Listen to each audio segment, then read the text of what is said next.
Hello, hello, hello, hello, hello, everyone. Welcome to another episode of Sree's Daily Global Conversation. My name is Sree Sreenivasan. I'm the Marshall Loeb Visiting Professor of Digital Innovation at the Stony Brook School of Journalism.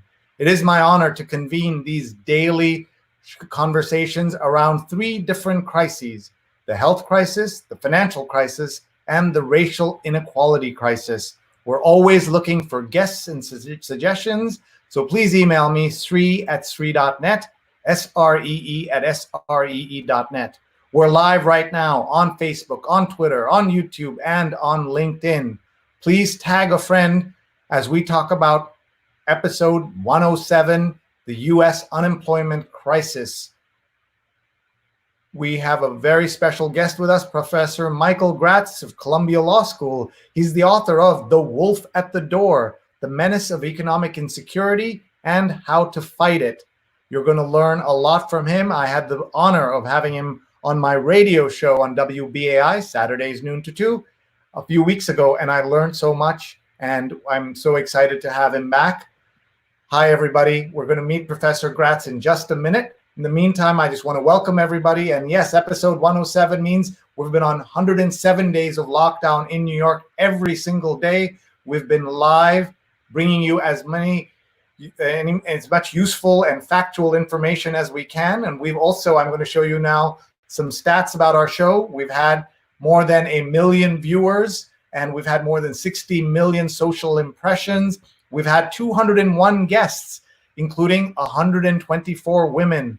The guests have been from 45 cities in 12 countries: doctors, nurses, lawyers, professors, authors, teachers, all kinds of folks who have enlightened us, taught us. We've laughed, we've cried, we've learned so much, and I'm so grateful to every one of our guests, and we're grateful for every one of our viewers. Please tell us where you're watching from. Please tag your friends, and please connect with us on Facebook, Twitter, YouTube, and LinkedIn. I'm at Sree on Twitter and at SreeNet on Instagram, but we're live on Facebook, Twitter, YouTube, and LinkedIn. First, let's thank our sponsors who make it possible for us to do these shows.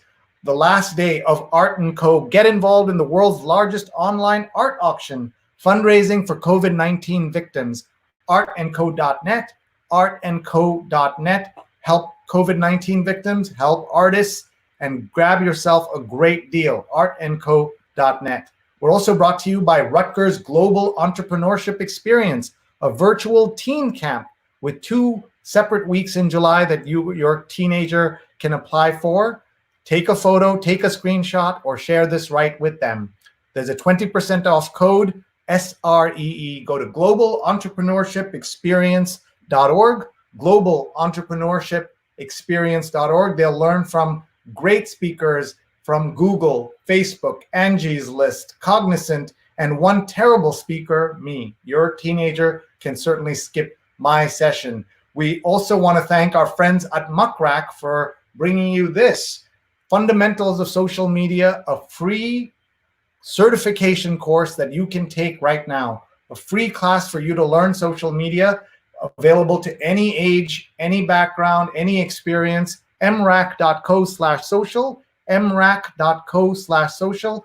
Please tell your friends. There are people who teach social media who found this course useful and interesting, and I'm grateful to them. mrac.co/social. More than 4,500 people have signed up for the course, and so should you. And finally, we're brought to you by a new show from our Digimentors family, She's on Call. This is a show that runs every Sunday from 11 to noon. You're looking here at last week's episode, which you can find at She's on Call, hosted by 2 fabulous surgeons, Dr. Sujana Chandrasekhar, an ENT surgeon, and Dr. Marina Kurian, a general surgeon. And every week they have fantastic guests who teach us about what's happening with all the medical news, as well as looking at other topics that you can learn from. So that's called She's on Call, and you can find it on Facebook, on Twitter, and on YouTube. So thank you all for being with us, and let's right now bring on to the screen here Professor Michael Graetz, who is an author and a professor at Columbia Law School. So let me bring him on. Hello, Professor. Here you are. Hello, Sree. Thank you for having me. Delighted to have you with us. Thank you for being here. It's a Friday night in the summer. This is not the time when people do business calls, but here we are at a different time. My first question to you, Professor, is what I ask every single guest. How are you doing? How's your family through everything we're going through? We're actually doing remarkably well. Our 3 of our 4 children and 1 spouse and 1 dog are with us in our beach house in Connecticut, which we've had for many, many years. And our oldest daughter, who's a oncology and hematology physician at St. Jude's Children's Hospital in Memphis, is coming on Sunday for a week. So we're actually with our family, which there's nothing better than that. Wow, that is so nice and horrifying at the same time to have everybody back as adults. It sounds wonderful. My teenagers are 17 and they're with us right now. I can't wait for them to leave and then come back. It's a different relationship you have when they come back, isn't it? Absolutely. But it's a terrific relationship, and we're very glad to have them all here, and they're very glad to be together. So it's great. Yeah, that is really, really nice. I want to remind everyone to please tag and share this with your friends and family around the world so that we can all learn from Professor Graetz. Let's start with the premise of your book. Tell us about it. How did you decide to do it? And what does it mean in today's context? The book title, I will remind everyone right now, is The Wolf at the Door, The Menace of Economic Insecurity and How to Fight It. It sounds like a book you wrote yesterday for today, but it is written well before yesterday. It was written before the virus. When it was published in February, the unemployment rate in the United States was at its lowest level in 50 years. And now, as you and I are talking, it's at the highest rate in 90 years. People seem to think we may have anticipated the virus. We did not anticipate the virus, but we were concerned that most of the political discussion, particularly in this country, has been focused on the people at the very top, the billionaires, the millionaires, as Bernie Sanders likes to say. And not enough of the spotlight was shown on the precarious living situation, and particularly work situation of people below the top, and particularly people at the middle and below who were living precarious lives before the virus struck. One statistic that we quote in the book is, according to a Federal Reserve survey, 40% of Americans said that if they had a $400 emergency, that they could not pay it off with cash or credit card, that they could pay off at the end of the month. And now, of course, people are suffering emergencies in far in excess of $400, and the precarious workforce that we had has become far more precarious. So we were really trying to shift the spotlight in some ways from the billionaires. People, they don't want Jeff Bezos to have $1 billion, but if he has $1 billion, they really don't care whether he's got $1 billion or 10 billion. And what they care about is how they're doing, how their families are doing, how their neighbors are doing.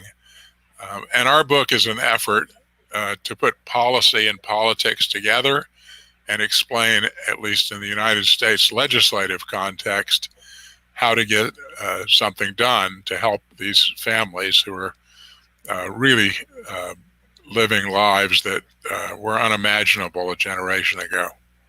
And that's such an unfortunately timely topic. Before we get into the book, you do have a co-author. Let's give him a shout out, and then we'll just talk about the book. Yes, I wrote it with Ian Shapiro. He is a professor of political science at Yale University, where I used to work before I moved to Columbia. And he and I had written a book together several years back on the politics of the repeal of the estate tax, which is the most progressive tax in the United States, but was under great attack and has been emasculated since. And that got us deeply into politics and policy, and we just continued it in this book. I should also say that you have written a book with one of my favorite writers, The Burger Court and the Rise of the Judicial Right, with Linda Greenhouse of the New York Times. What's she like, and how was that experience? Oh, Linda and I have a great relationship. She's a delightful person, and as anybody who reads her columns in the New York Times or read her earlier coverage when she was actually covering the court on a regular basis knows, she's a brilliant writer. She's a good friend, and the Burger Court was actually also overlooked. It's sort of interesting. I was concerned that people were of the view that there was the Warren Court, which of course put equality at the center of its jurisprudence. And then there was the Rehnquist Court, which was conservative, and the story in the legal literature for a long time has been that nothing happened during the Burger Court. And our book shows that that could not be further than the truth, further from the truth. But interestingly, that book came out just as Donald Trump came down the escalator in 2016. And the book that I've just finished came out during the COVID crisis. And so I'm beginning to wonder whether publishing books is bad luck for the country. Yes, we might have to pay you not to write a book. That might be the way to go. I've thought about that. Yeah, you could threaten to write a book, and then we all just buy invisible copies, which would be kind of fun.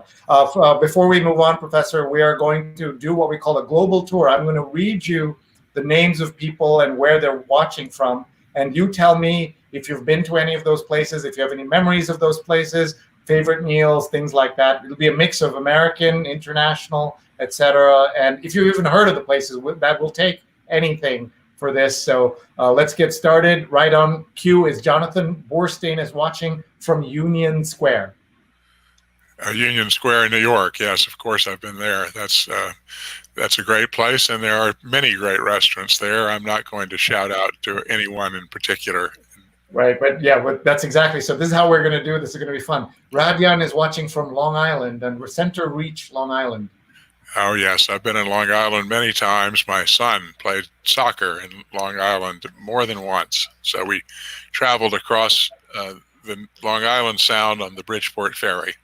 And that's something that soccer dads and soccer moms do, right, is accompany their kids, kind of rite of passage for American parents to do that with their children. Our friend Daniel Pink, who's a wonderful writer and very popular social media user and thinker, he once said that American parents don't go watch your kids because they get distracted by you. Instead, you get some exercise. Drop them off at the game and go get some exercise yourself. That was his suggestion. Yeah, I wouldn't have missed my son's soccer for the world, so I'm not with Daniel on that score. Yes. Ashok is watching, and my father. First, let me say hi to my dad and to Ashok. They both happen to be in Kerala, India. Have you been? No, I haven't been to India. My daughter, the doctor, spent 6 months in Mumbai actually working with young women who suffered from anemia and did a study there. So she was there, and my wife and another daughter went to visit her, but I was unable to go. So I've not yet been to India.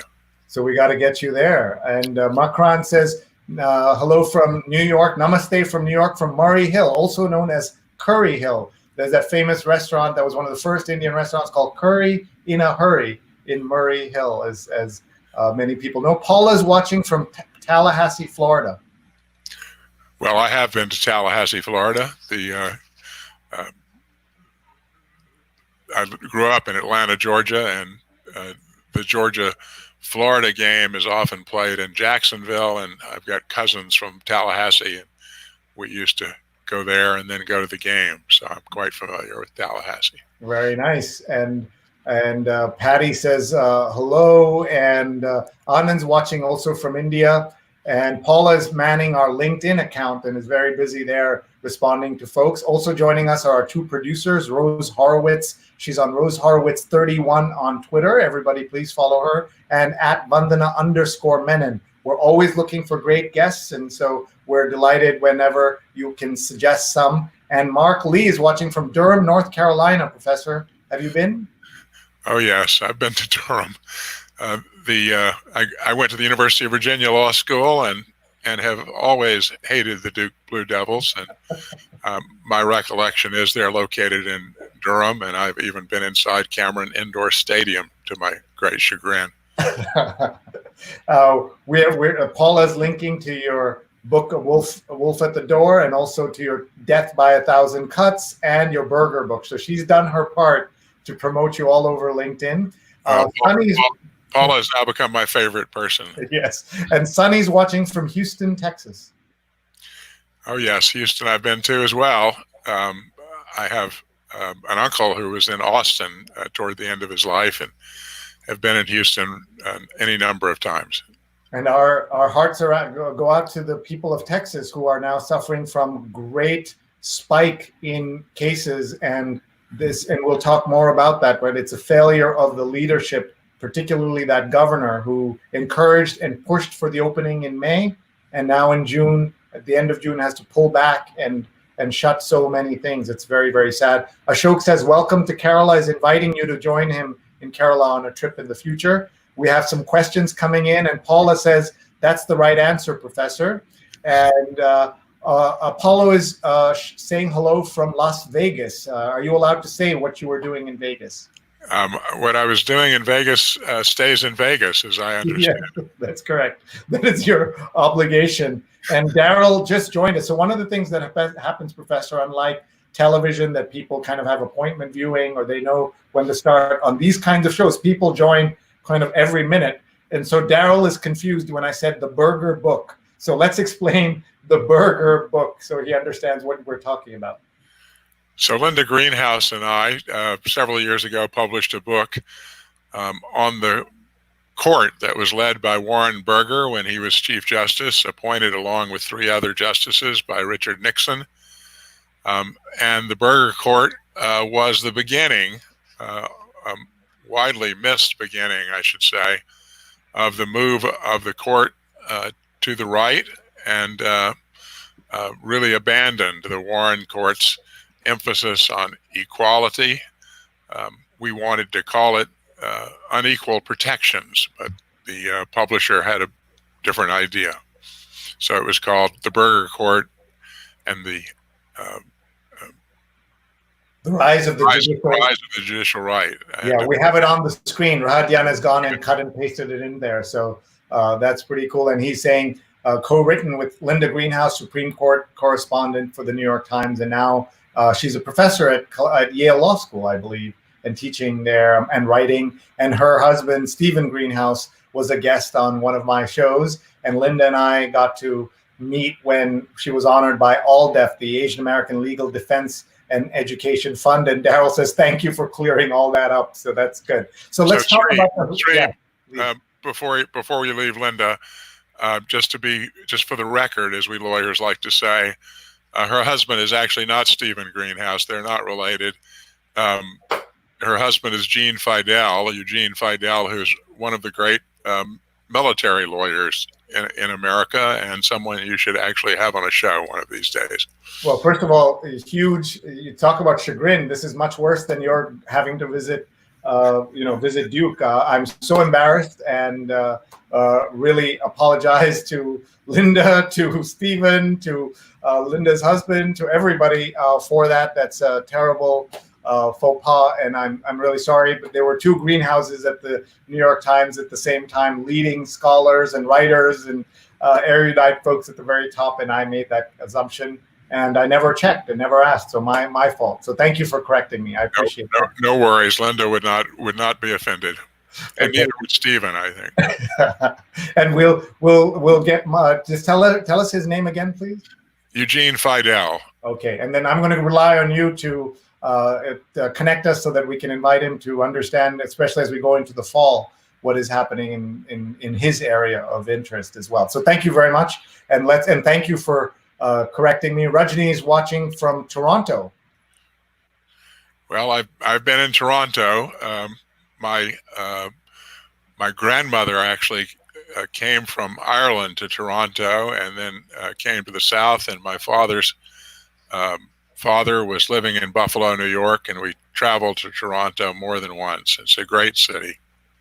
All right. Apollo says it's all good, Sree, don't worry. And Makran says Professor Graetz is amazing, thanks. And he's linking to your work, so this is great. And someone's already sent me a link to Mr. Fidel, so it's Professor Fidel, so it's all good. So let's get started. Let's talk about the issue at hand. It is so tragic, Professor. I have had the experience of losing a job and know what that's like and how it affects not just me, it affects my family, it affects my people around us, it affects my dry cleaner because I'm not able to go to the dry cleaner as much, et cetera, et cetera, et cetera. And that's one person.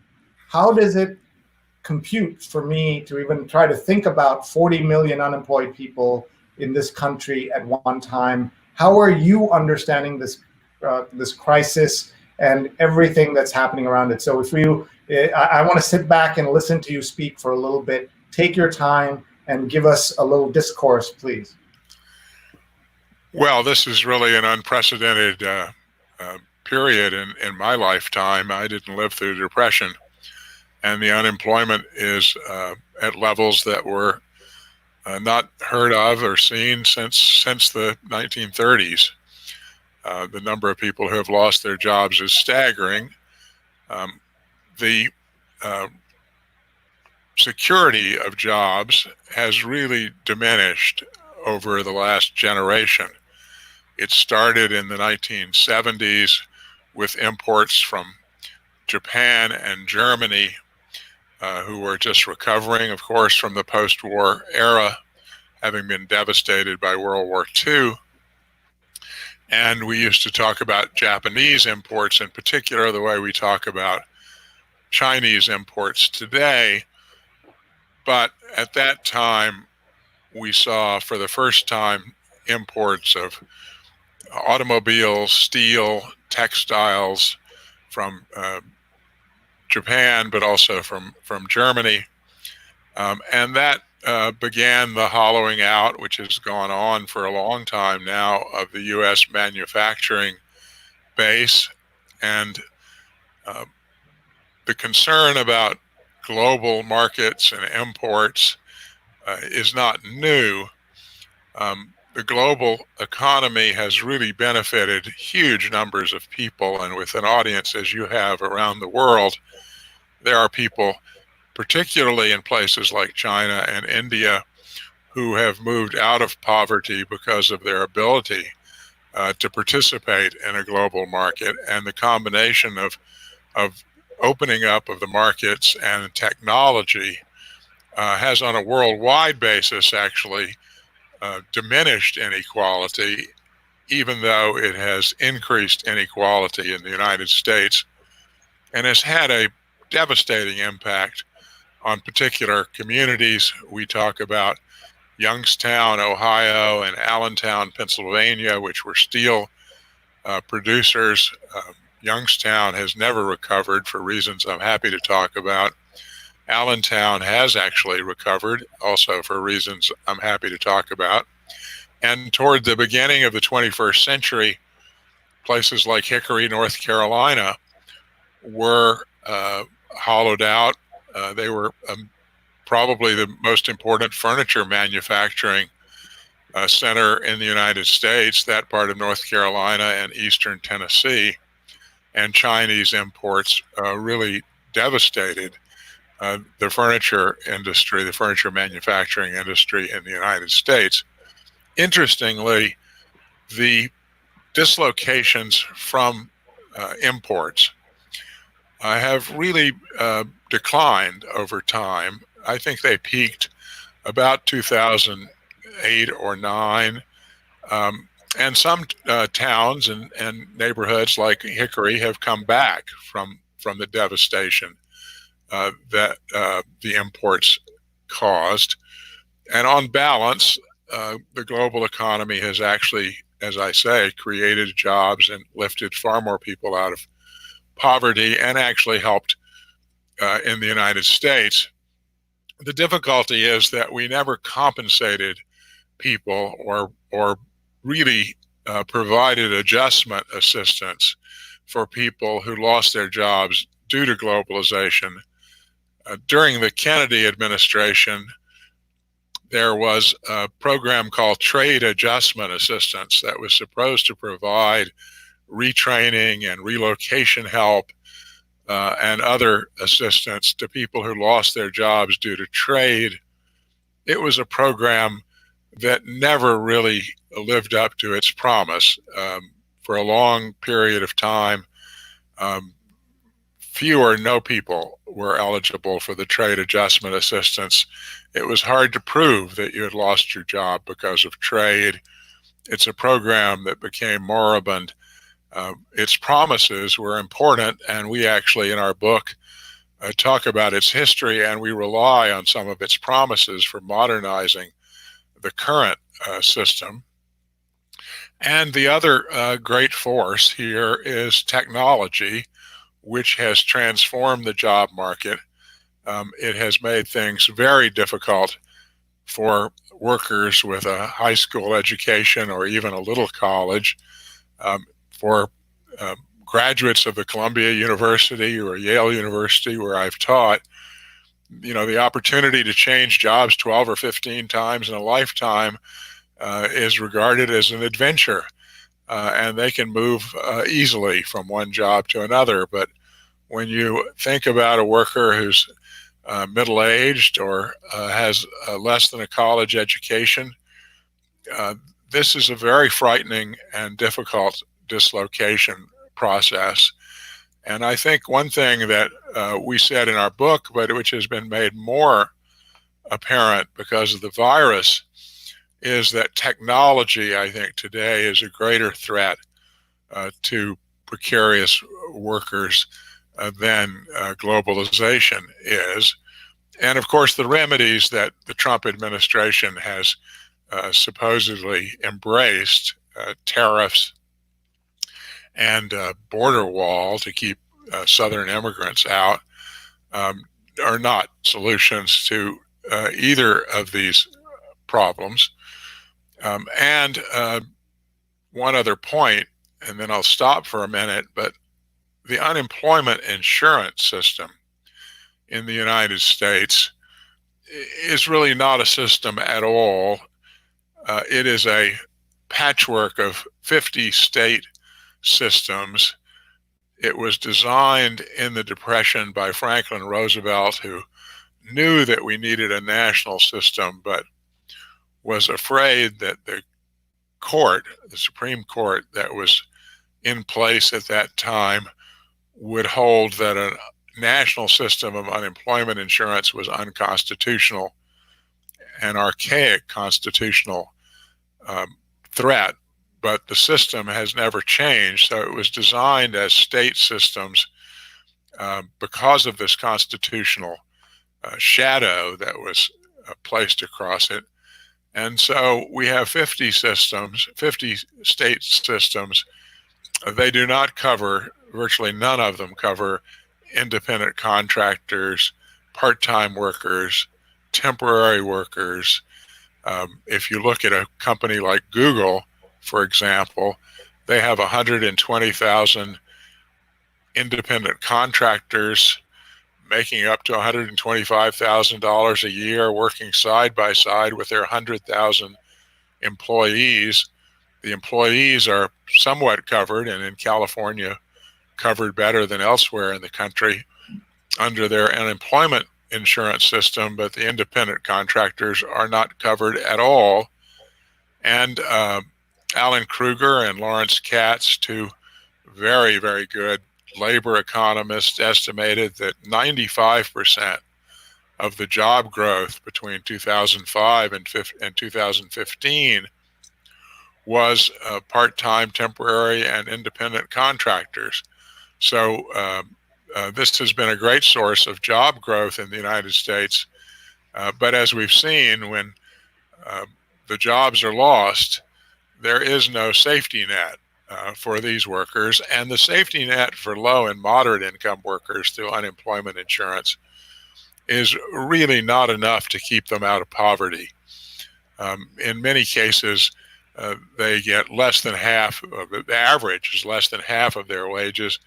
A state like Florida will only give them 11% or so of their wages, and has really made it coverage very, very sparse. And so even full-time workers are not covered in some states. And that's why Congress has been unable during this crisis to build on a solid foundation of an unemployment insurance system, and instead has had to send out checks of $1,200 to most American families, and then to create a temporary unemployment insurance system that does cover independent contractors and provides benefits, the extra $600 of federal money per week, which has tided many people over.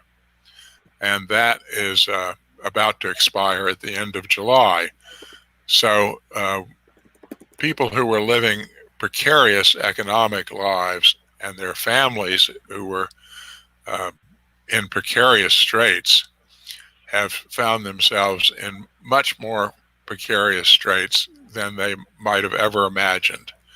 And then the last thing I'll say, Sree, is that the shock to employment has occurred in this case in a wide range of service industries that had both benefited from globalization. One need only think of the airline industry or the hotel industry, the restaurant industry, or the cruise lines. And those people who thought their jobs were quite secure because they were not threatened by either technology or globalization because of the services they were providing, have now found themselves in dire straits. So this is really an unprecedented crisis. We were not prescient in expecting the virus. We did not see that coming when we wrote our book, but we did urge a major revision in the current protections for unemployed workers and in moving them from unemployment to reemployment. I'm happy to talk about any of that, but I've gone on long enough, so I'll let you ask whatever you want to ask. Thank you. I was just struck by, this was really like being in your classroom at Columbia Law School. I should point out, you're professor emeritus at Yale Law School. And how does that happen? Typically emeritus, then you retire and then you go off into the sunset. Here you are working at, you're at another university and emeritus at another. It's very rare, I should point out to everybody watching, and says something about your scholarship and your expertise. I want to do a couple of shout outs here. Roberta Oster is watching from Richmond, Virginia, and we should tell her that you have a direct connection to Virginia. You're a graduate at the University of Virginia. And tell us about maybe a couple of things that you like about Richmond that people should know who haven't been. Well, Richmond has actually been doing before the virus quite well. Of course, the university is in Charlottesville, University of Virginia, and I have been a longtime fan of the University of Virginia basketball program, and I'm happy to say that my wife has gotten married over Memorial Day weekend. My daughter has gotten married over Memorial Day weekend to a University of Virginia graduate who is as fanatic about their basketball program as I am. So it's a happy for all of us. Is that how one of the many ways you bonded, I'm sure. Let's see here. Apollo says he says gig workers are getting the shaft and their monetized labor gets them no security. So talk a little bit about gig workers, please.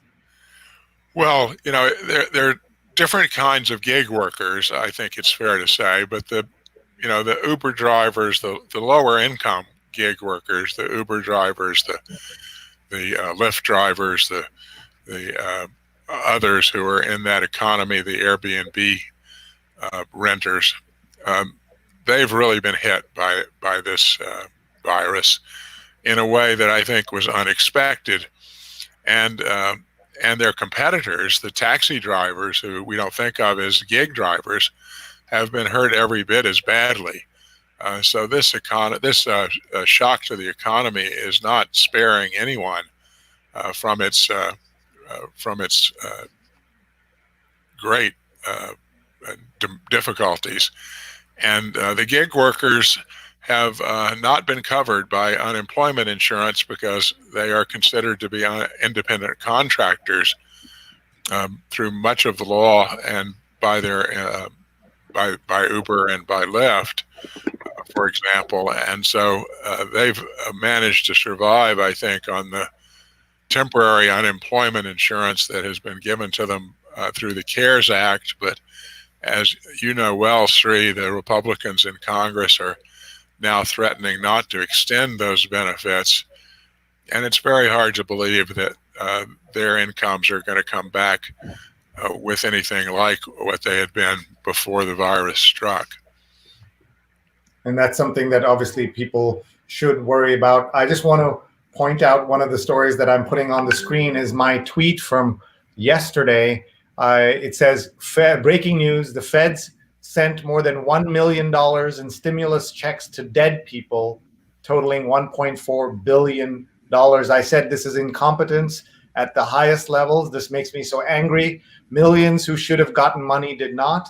I know folks still waiting. A restaurant owner couldn't get calls returned from his New York City bank of 19 years, had to get a loan from a Kentucky bank. And that's just one example. Tell us a little bit about the system that makes this possible, that they can send 1 million checks to dead people, including a friend of mine said on the phone on a Zoom call today, he said his friend's father, who has been dead for a year, got a check. And the question was, does he have an obligation to send it back or not?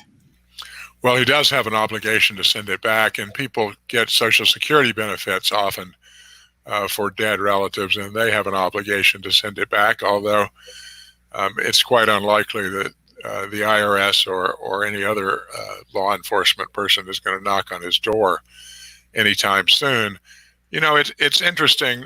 It is $1 billion, and Everett Dirksen, a senator from Illinois, long ago famously said, $1 billion here and $1 billion there, and pretty soon it's real money.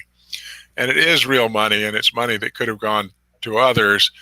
But it was $1 billion in a program that sent out $277 billion, so it was less than 1%.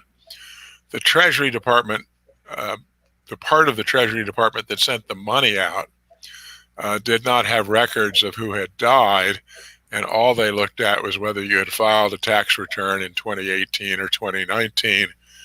The Social Security Administration tells the IRS when it learns that someone has passed away, and the IRS has a lot better data, but even though they're in the same department, the check writing part of the Treasury Department didn't ask the IRS to let them know who had died. And so it is a classic example of a government failure, but in the scheme of things, getting the money out fast was regarded as more important.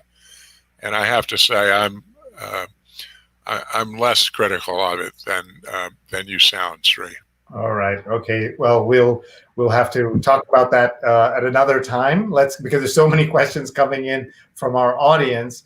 Let's see here. What advantage is this to the people too poor to get an interview or train for new jobs? What is happening with reskilling, upskilling, all of that stuff that we are hoping will make up for those automated jobs that are, automation is going to remove, they say, 10, 20 million jobs. What is your sense of that part of the equation? Well, I do think that automation is going to remove a lot of jobs. It's going to create jobs, but when it creates jobs, it creates fewer jobs.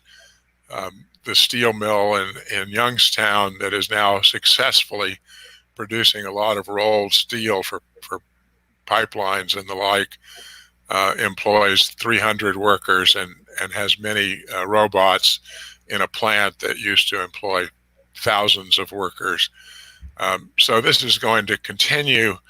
And in our book, we really argue very strongly that what we need is to combine the principles of what I described earlier as trade adjustment assistance and unemployment insurance into a program which we call universal adjustment assistance, which provides not only cash to tide people over during periods of unemployment, but also provides for training for new jobs and funds for relocating if you have to move to take a new job.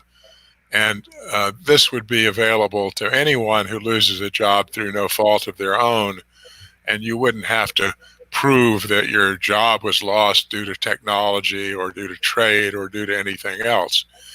And so this is an effort to modernize and combine two failed systems in the United States. There are programs like this in Europe. The U.S. spends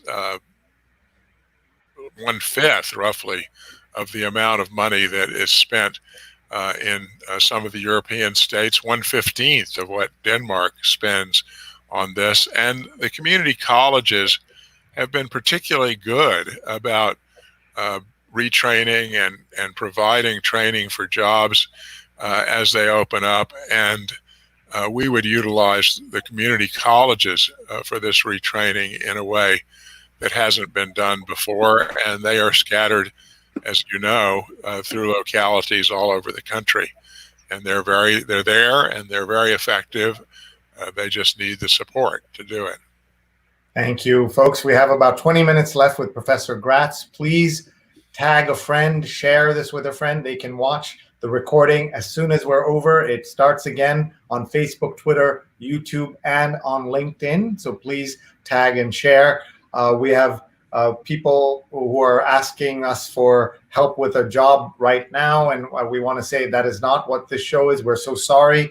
This is a real problem. People are unemployed around the country, around the world, and all the professor and I can do is explain as much as we can what has gotten us here. And towards the end, I'll ask Professor for some some signs of hope, if he can find some for us as we look ahead. But to everyone who's unemployed right now and tuning in and maybe looking for some help, I am so sorry to say that we are not able to help directly. One of the tiny things that we can do for you is direct you to my free social media fundamentals course, because we believe everybody can benefit from upskilling their social media, upgrading their social media, especially their LinkedIn and those tools. So please go on to, you can email me if you have questions about it, but I'm showing on the screen right now the information. It's a course called Muckrack Fundamentals of Social Media. You get a certification that you can put on your LinkedIn, mrac.co/social, mrac.co/social. Please tell a friend. And again, my heart goes out to everyone who is unemployed at the moment. I have been there. I know how difficult it is. And I worry, Professor Graetz, that America will not be able to rebound from this blow of 40 million people affected. What is the roadmap for this? Like, what is supposed to happen here? What does the government think is going to happen, or at least the rational people in the government think is going to happen? I'm glad you characterized it as the rational people. You know, obviously, we've been poorly served. Some people have been poorly served by their governors, and the country has been poorly served by its president during this period. We could have had many fewer lives lost. And as Europe has demonstrated, and not to mention the Chinese, if you deal with a virus of this sort quickly and responsively, you can control it. But we have not had the kind of help from our governments that we really need. And so the virus has spread. And having been in New York during March and much of April, virtually all of April, when it was at the center of the virus, my heart goes out to people in places like Houston and New Orleans and in Florida and Phoenix and the like, who are now suffering largely because they and their president and their governors have failed to provide the kind of advice that they really needed, and the kinds of orders that they really needed in order to control the virus. So the problem is much, much worse than it needed to be in this country. Professor, may I interrupt for a second? I just want to point out to folks that since you mentioned the European Union, I'm showing on the screen a segment of CNN where Jim Sciutto talked about how the coronavirus, he's showing two graphs of where the European Union is and where we are in terms of new cases.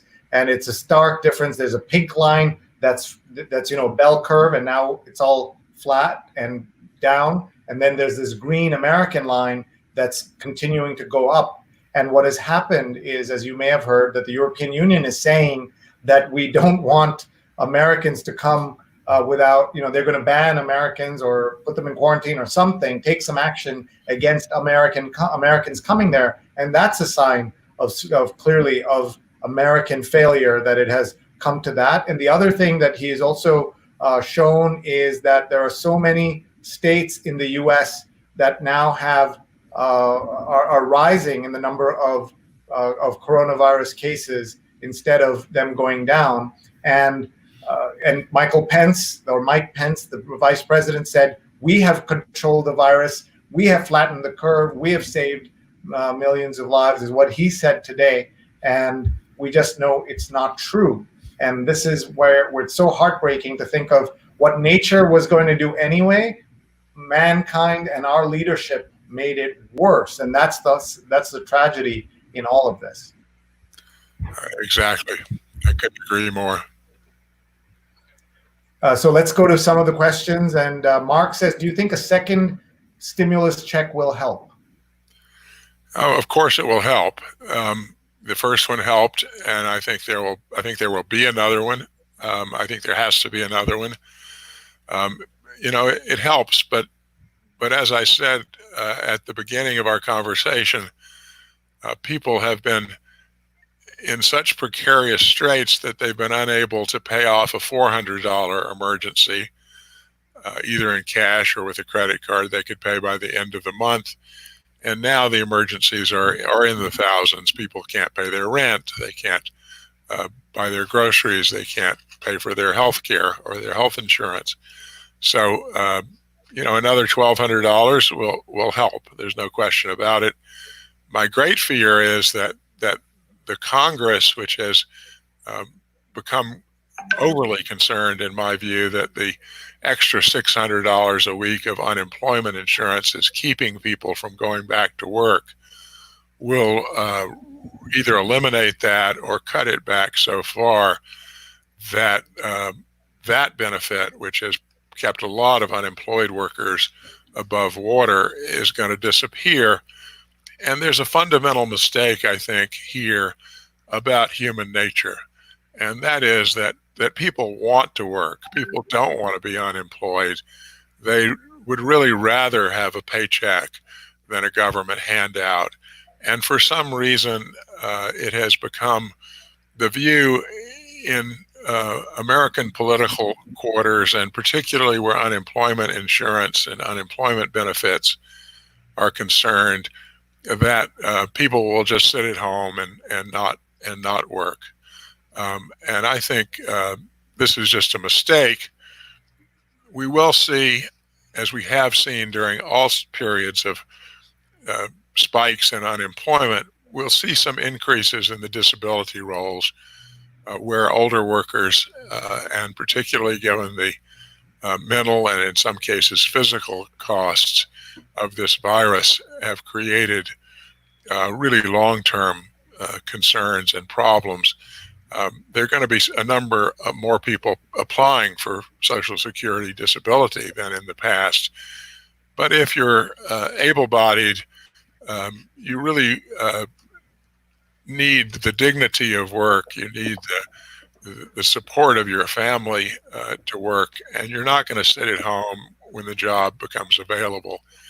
But I fear that Congress will be so cautious about overspending or benefiting people who are out of work, that they will really undershoot this time the kinds of support that they ought to be giving the American people.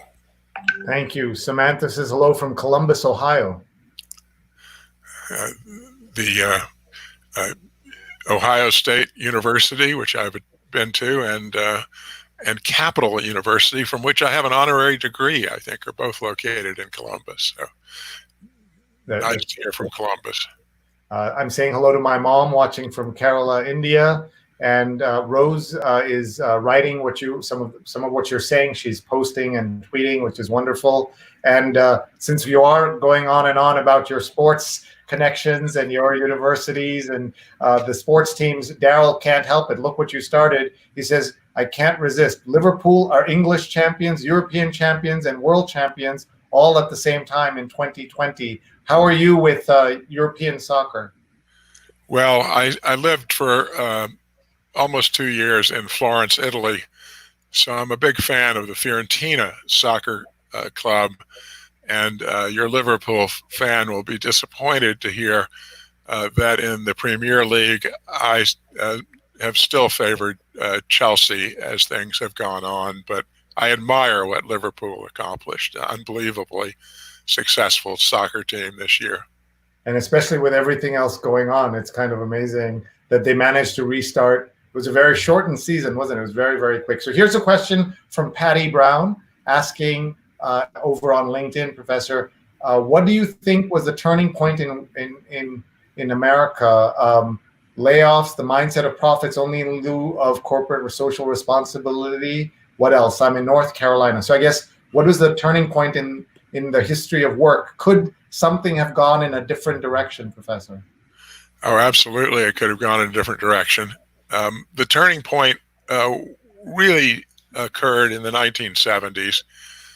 In the 1950s and 1960s, we enjoyed widespread economic growth, but after World War II, the United States really had all the money there was. Europe was a shambles, Japan was a shambles, Russia was in a communist period where they cared more about hegemony in Eastern Europe than they did about their workers, and China was entering into a very dark communist period. So we had no competition.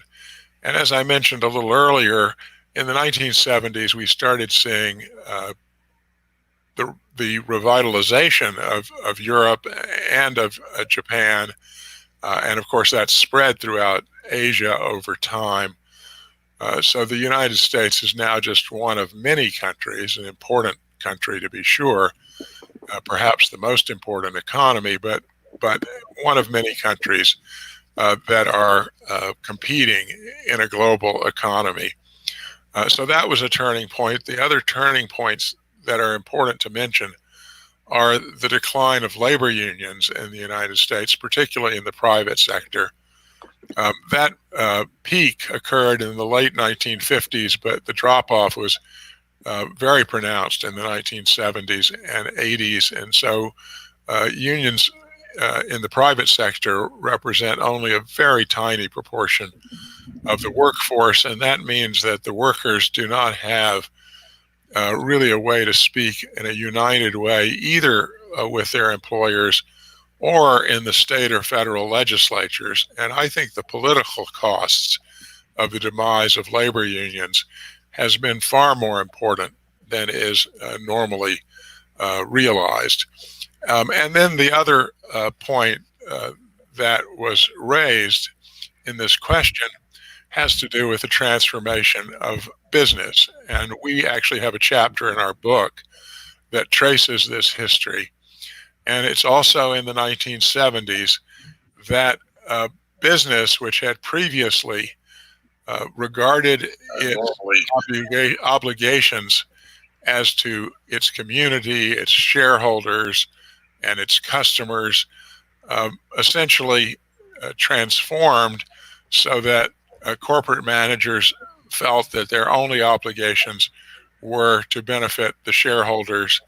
And of course, because management is paid often in stock or stock-related compensation, that benefits the managers themselves. And there has been an effort by some leaders, Ray Dalio, who runs a large investment fund, Jamie Dimon at Chase has made noises about this. The Business Roundtable has just revised its corporate governance rules to include employees and the community among the beneficiaries of corporate activities. It's not quite a year since they announced that change. And of course, the virus has created some difficulties for many businesses as well as for employees. But we haven't seen the kind of action that one really needs to depend on and require, particularly from American corporations, to actually work both in their businesses, but also in their legislatures, in the Congress and in the state legislatures, to make sure that their employees and their communities are protected, particularly when technology, globalization, and now a virus are so threatening to employment and jobs. Thank you. Patty says, why are we not creating jobs in regards to climate change? Why aren't we reinventing education? Why aren't we rethinking healthcare? We're on a train that's not moving, Patty says. Well, Patty's got a point. We do talk about healthcare in the book. And this is a place where the U.S. has a unique system of healthcare where your health insurance depends on your employer during your working years. If you're poor, Medicaid may help provide insurance, and if you're over age 65, Medicare is available. But during the working years, health insurance for most Americans turns on employer-provided health insurance, and given the precariousness that we've talked about during this program of job security, this is something we really need to move away from. We describe a program of, we call it Medicare from the bottom up, of allowing younger workers, I think it's a unique idea with us, but allowing younger workers to elect into Medicare, which would then allow workers at ages, increasing ages over time, to elect in. And that would actually help the Medicare pool, lower per capita costs, and rely on Medicare's ability to really control costs, both of medical provision, and also change the law on its ability to bargain over pharmaceutical drug prices. So this is a very important point. We also discuss education, and I have to say, because it's a book about politics as much as it is about policy, we took a very hard look at K-12 education, and we were quite pessimistic about the likelihood of change. That would be a subject for another conversation, but we were quite optimistic, not only about community colleges, but also about universal pre-K. And as your viewers may or may not know, universal pre-K has actually been quite successful for 4-year-olds and for 3-year-olds in some places, in both red states and in urban areas like Washington, D.C. and Boston and New York. But Alabama's universal pre-K system is ranked as one of the best. And there are states, red states, that have really been quite successful in initiating universal pre-K programs, and we talk a lot about the need for government support for childcare and for universal pre-K as well. So these are all important topics that are really necessary for people to be able to go to work and not worry about a health incident or whether their children will be cared for. And that's something that people don't understand, that this is so important for the decisions on how people decide where they will live, where they work, etc. If it's okay with you, I'm going to jump to the very last part of your book, the very last chapter and the very last paragraph. I don't know if you even remember necessarily, but it says, many conservatives will insist we're crying wolf. Rising forces on the left will contend to the contrary, that nothing less than the destruction of existing economic and political arrangements, and perhaps of capitalism itself will suffice. To them, the changes we call for here will seem the least we can do. They might be. The wolf is at the door. Tell me how you decided to frame it in that way. And very dramatic cover, by the way. I'm showing that on the screen also right now so people can take a look. It's the inside of the jaw, or I guess the outside of the wolf looking in. I can't quite tell. Which way are we looking? I think we're inside the jaw of the wolf, looking out of the house, is the way the cover was designed.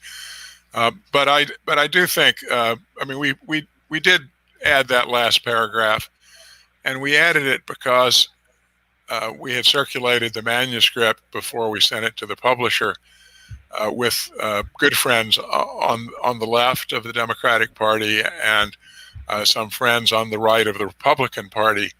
And they were all critical of it because we are insisting that bipartisanship is necessary to get long-lasting change. And what we've seen even this week with the effort of the Trump administration to strike down the Affordable Care Act, or Obamacare, in the Supreme Court is that given our government in the United States, the unique system which has oscillated between Republican control, Democratic control, and divided control, the system is designed so that you can only go a few steps forward when the opportunities arise. And the key is to only go about a half a step backwards when the other side takes control. And that's the perspective from which we wrote this book, which, as I said at the outset, really takes politics, legislative politics, seriously, as well as policy proposals. If you are willing to be unrealistic, or if you're running for office, you can promise virtually anything. But we were really trying to bring some realism to this, and to create a system which provided more jobs, which provided greater take-home pay, and which provided transition from unemployment to reemployment and greater economic security for the American families. And even though when we wrote the book, the wolf was at the door, the virus now means that for many families, unfortunately, the wolf is in the house. Yeah, and that's so scary. I was just, while you were speaking, I was showing people the glossary, which you felt you needed to add, and that adds a lot to the understanding in the book, and a lot of the terms in there. So I think that's great. Everybody should check out The Wolf at the Door, The Menace of hold on, sorry. Yeah, I'm not looking at the full title here. The Menace of Economic Insecurity and How to Fight It, written by Professor Michael Graetz and Ian Shapiro. Before you go, I'll just read a couple more of the comments here so that people can, Paula says, totally agree on the need for bipartisanship. Susanna asked, does Professor Graetz have thoughts on the idea of universal basic income that Andrew Yang championed? And other people are referred to that as well. Well, we do have a chapter that talks about universal basic income. It also talks about minimum wages and the earned income tax credit. We actually conclude that universal basic income has no realistic prospect despite Andrew Yang's efforts. It is interesting because the idea originated with Milton Friedman on the right and was endorsed by Martin Luther King, both in the 1960s. But the problem for universal basic income, and I'll be brief here, but the political problem for universal basic income is that the right wants a universal basic income to substitute for all of the safety net that now is available to the American public. they would eliminate Social Security, Medicare, Medicaid, unemployment insurance, food stamps, and disability insurance, and instead everybody would have only a universal basic income and at a relatively low level. People on the left simply want to add a universal basic income to the existing safety net, and that would cost trillions of dollars. And we just don't see it happening. It's too easy to characterize the surfer sitting on the beach in California who's collecting a universal basic income as undeserving, and to characterize the Jeff Bezos and Mark Zuckerbergs who will get the universal basic income as certainly not needing it, which they don't. And so we're not optimistic about that. We're much more optimistic about minimum wage or the earned income tax credit. Congress is now actually looking at expanding the earned income tax credit, which has been since the 1970s a program that came in, has grown over time, has a major shortcoming in the sense that it does not benefit workers without children. Today, the benefits are trivial for workers without children, and it could be much more substantial for all workers. And so we really are looking to that. It's had support from Republican and Democratic Congresses and presidents, and we think it's really the best hope for making take-home pay bigger for Americans and their families.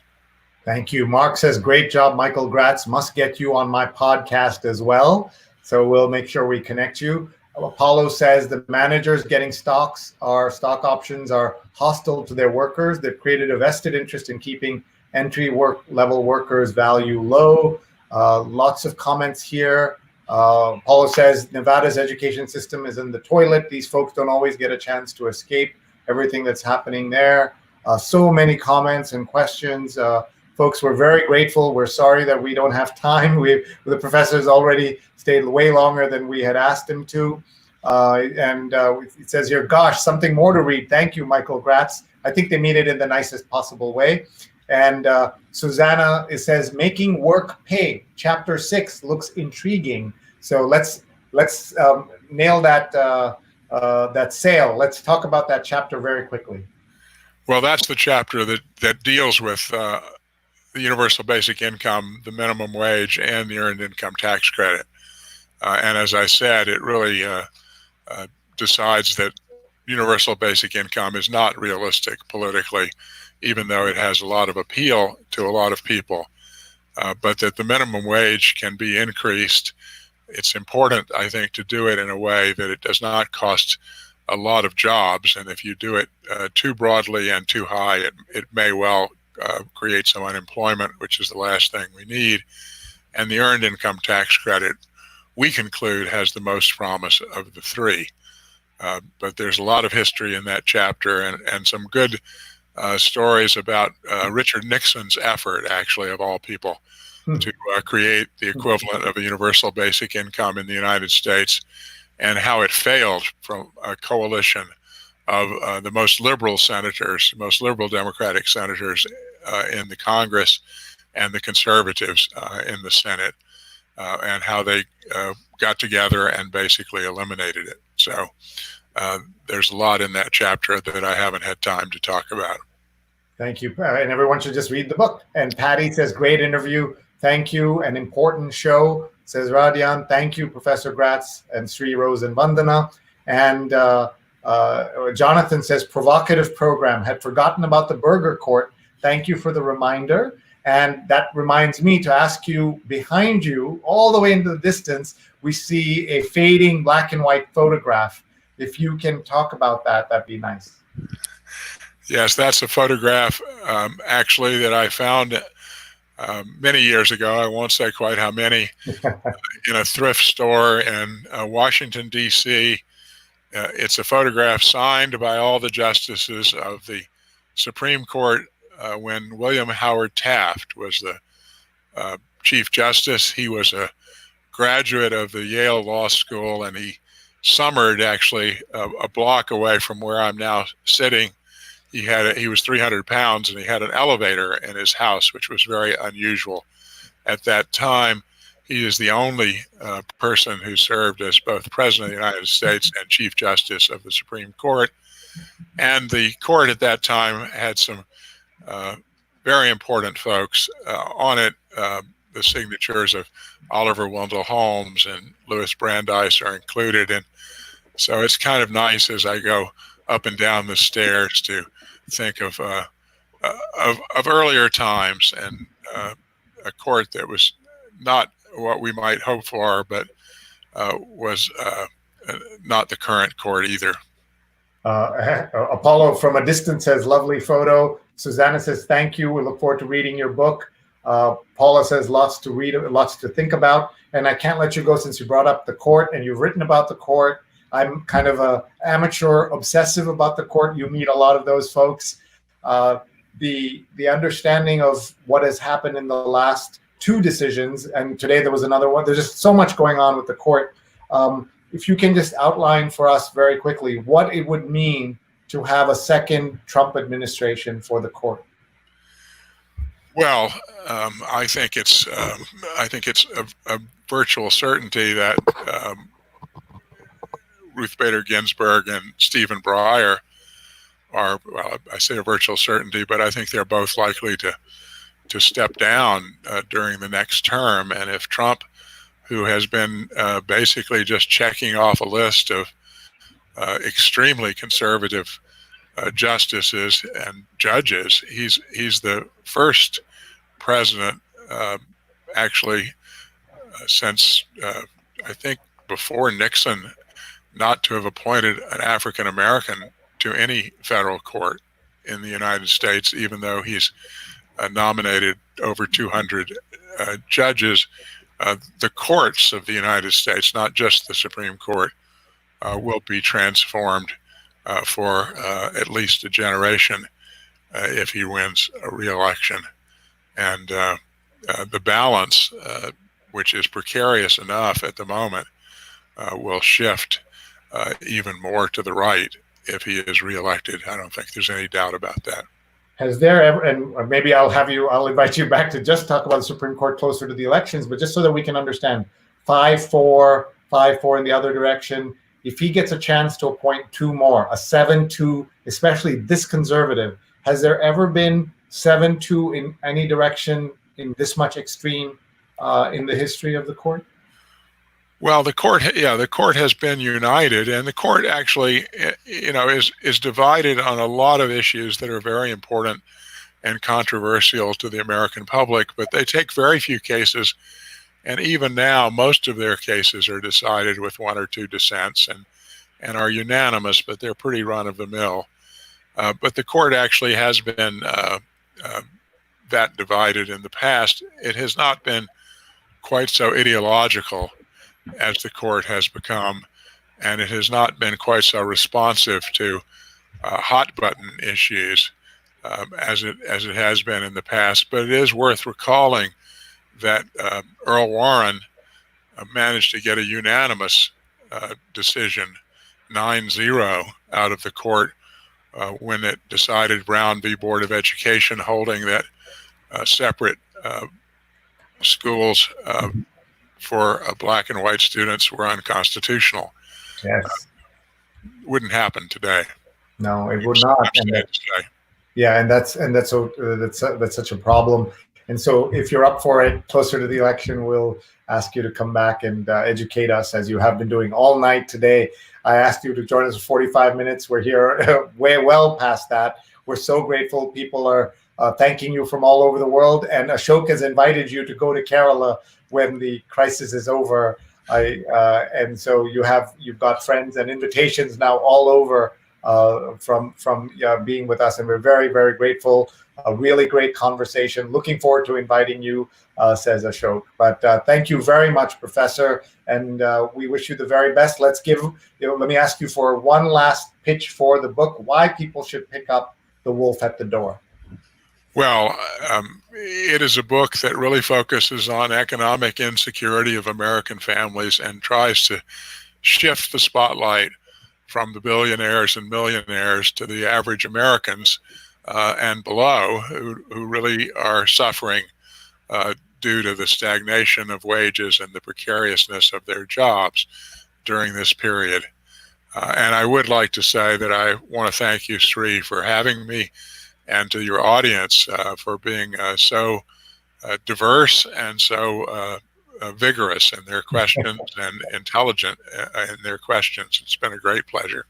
And Mark says, you're welcome to Durham despite being a Virginia grad.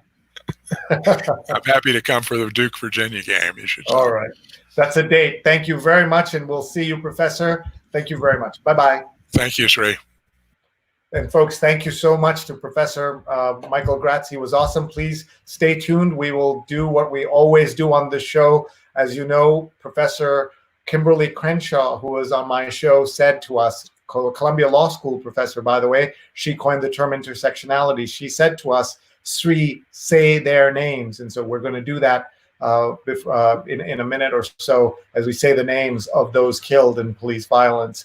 And it's our honor to be able to do that. And before that, I just want to thank Professor Michael Graetz again, and to everybody who watched and asked him questions. I felt like I was in Columbia Law School, sitting in one of the rows and listening and understanding. And that's amazing to be in the presence of an awesome professor, and that's what we got to do. So now let me read the names as we do on this show every night. We've been doing this, and as I said, it's an honor for us to do this. If you're watching right now, please join me in saying their names or thinking about them as we say them. We use this Time magazine cover by Titus Kaffir of a painting of a mother and her child taken from her. And you see on the right a photo of a young George Floyd with his mother, Larsenia. She would die 2 years almost to the day before he did, and before he was killed, and then he would be buried next to her. Such a tragic story out of Minneapolis, but he was buried in Houston, as you may recall. So now let us read their names.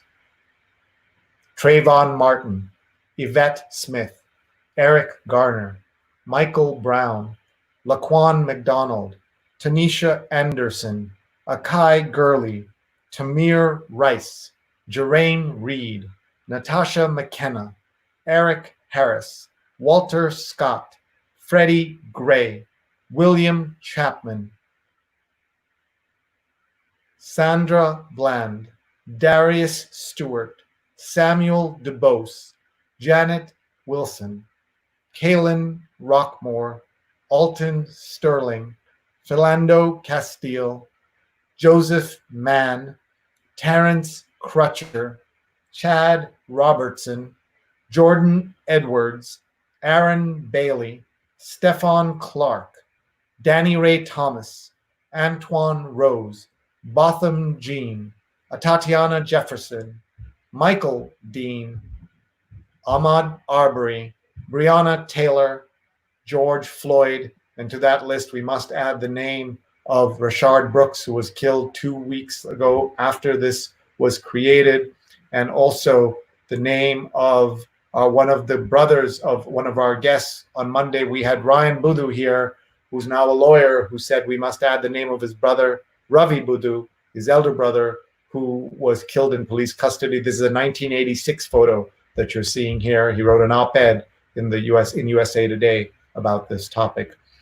Thank you, as always, for your time and attention.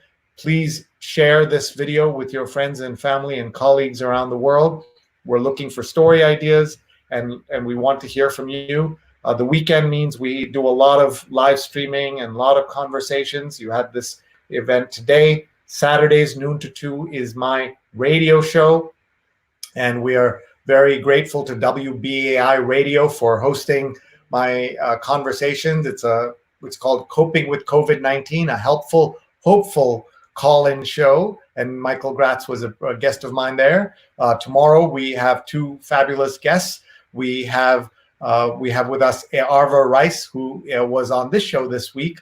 Arva is the president of the New York Urban League, and she will be with us.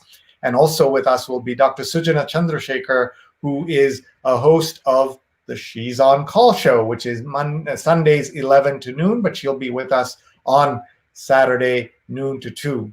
Saturday night, we have another conversation here. And then Sunday morning at 8:30 a.m. Eastern, we have our weekly New York Times Sunday read along, where we read the New York Times print edition out loud like crazy people. We've been doing that for 5 years. This past week, we had Tom Jolly, the print editor of the New York Times. And this week, we have Professor Pavan Dhingra will be with us to talk about the state of higher ed. And lots of questions I know you will have about that. He's got a brand new book out, and he'll be with us for that. So please check that out. And then in the evening, we have our regular Sunday Positivity show. So lots going on. Very grateful to all of you for being with us. I want to give a shout out to our friend, Stefan Kaplan, for his show called the Spin It Social Hour. Let's talk photography and social media. His guest is Adam Stoltman out of New York City, a fantastic photographer. He's on Instagram at Adam Stoltman, and that's 10 a.m. Eastern on Saturdays. Please check out Stefan Kaplan at Spin It Social and the Spin It Social Hour. And thank you all for being with us. Let's thank our sponsors as always. Tomorrow is the last day of Art & Co. Get involved with the world's largest online art auction fundraising for COVID-19 victims, artandco.net, artandco.net. A big thank you to Rutgers Global Entrepreneurship Experience.org. Get 20% off with the code SREE, S-R-E-E. This is a virtual teen camp meant for entrepreneurs and startup experts. I mean, your teens will learn from entrepreneurs and startup experts from companies like Google, Facebook, Cognizant, Angie's List, and others. And finally, please check out my Fundamentals of Social Media, a free certification course, mrac.co/social, mrac.co/social, a free course, and everyone gets a certificate. You get a certificate, and you get a certificate. And we are pleased to be able to do our little bit to help people upskill themselves and get better on LinkedIn, among other things. So please work on it. More than 4,000 people have done that already, and we'd love for you to be involved. So that is mrac.co/social. And with that, I want to say thank you to everybody. Thank you for being here. Please contact me, Sree@Sree.net, if you have guest ideas, sponsor ideas, theme ideas, topic ideas, and any other ways that we can collaborate and get the word out and help people around the world. Thank you very much, and we'll see you next time right here on my daily COVID show. Bye-bye, everybody.